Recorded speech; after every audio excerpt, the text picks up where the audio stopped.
SAO is back. Well, kind of, with this GGO spinoff.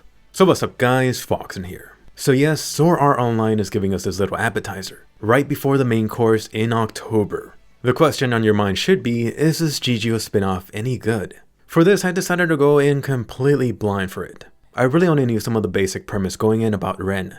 So let's go ahead and get started with this episode 1 review. Right at the start of this, we have a new GGO tournament called the Squad Jam. I have heard this name before, but I really thought it was the name of Rem's team.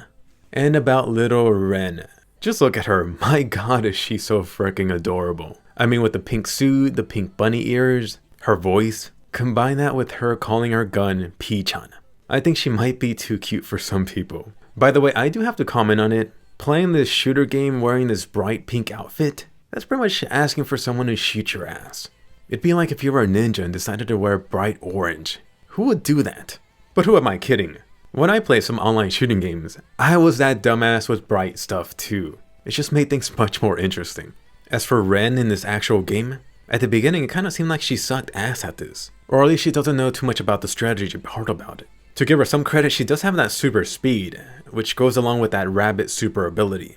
And then you got Emma. It seems like this guy is a pro veteran in this game. I mean, this guy already figured out the other guys were actually pro military guys in real life.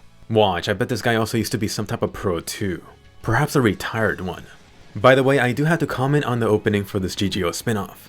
Looks like Eugeo is back at it. I was wondering when she'd be back in the SAO spotlight. If you recall, she did the opening for the second part of SAO Season 1. She did one of the songs for the Lost Song SAO game. And of course, let's not forget the opening for the GGO arc. So, pretty appropriate that she's back for this. And I'm really glad to see her back, since she was supposed to do some type of tour a year or two back, but canceled it due to being sick. Alright, so some of the things I really loved. It seems that they're keeping most of the GGO mechanics you saw from the GGO arc. Stuff like the satellite tracking every few minutes, and also the red incoming target lines. I also like that they showed us some new stuff that we didn't see in the GGO arc. No surprise that there are some ways to heal yourself in GGO. It looked like the guy took out some type of healing injection. Seems like the only drawback to this is perhaps just waiting for yourself to be fully patched up. Until then, you might be a sitting duck. Also, did I spot a group chat going on? Ren and M were able to communicate without talking out loud. It would make sense that we wouldn't see this until now, since the Bullet tournament was solo. And then you have this information about dead bodies. This was surprising. So really, wow, they count as immortal objects. I could see people abusing the hell out of that. I just wonder, can you use your teammates' bodies as a shield too? Or are there some restrictions? There's gotta be some rules about this so people don't take advantage of it.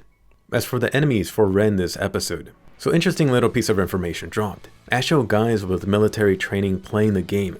It would make sense for them to have some actual advantage from real life experience. So they could kick your ass in real life and in this game too. Unfortunately, it turns out that they were sticking too close to real life rules. Ren went ahead and managed to abuse her small size and speed to win. Supposedly, these military guys were only using this as training. Since they were expecting this to be like real life, they got knocked out. I just do hope we find out a little bit more about Ren's speed ability. Can she only do that because she's small? I mean, being a small target plus really fast in a shooting game? That's gonna give you a huge advantage. Oh yeah, also let me mention this about Ren. I am freaking loving her expressions. And not to mention her character. I think it doesn't even matter what the story is going to be here, it's just going to be really fun watching Ren. And I gotta say, she really reminds me of someone. I can't think of who though. Who knows, maybe it'll come to me next time. So overall, pretty fun, jam-packed episode. I think it was a really exciting way to kick off this GGO spinoff. Already loving Ren a lot. As for one of my hopes for this series, it would be really nice to see GGO Kirito or Shinon cameo somewhere in this season. It could just be in the background. And by the way, it has kinda been confirmed that this is only gonna be 12 episodes. Also, just some insider information from over here in Japan. Right now, they're heavily promoting this series. They actually had some people cosplaying as Ren and some of the other characters, just handing out this booklet. This free book contained the first chapter of the manga and light novel for the series. Unfortunately, they told me not to take pictures. But anyway, more important, let me hear from you. Question of the day. How much did you love this intro episode? Did it get you excited enough to be back into GGO? And what did you think about Ren and M? Isn't Ren so adorable? By the way, if you love SAO, definitely give us a thumbs up and subscribe. I'm doing these GGO reviews every week, and I do have some plans to do more SAO videos soon. Also, My Hero Academia Season 3 just started. Check out my breakdown for episode 1 and I'll see you guys later.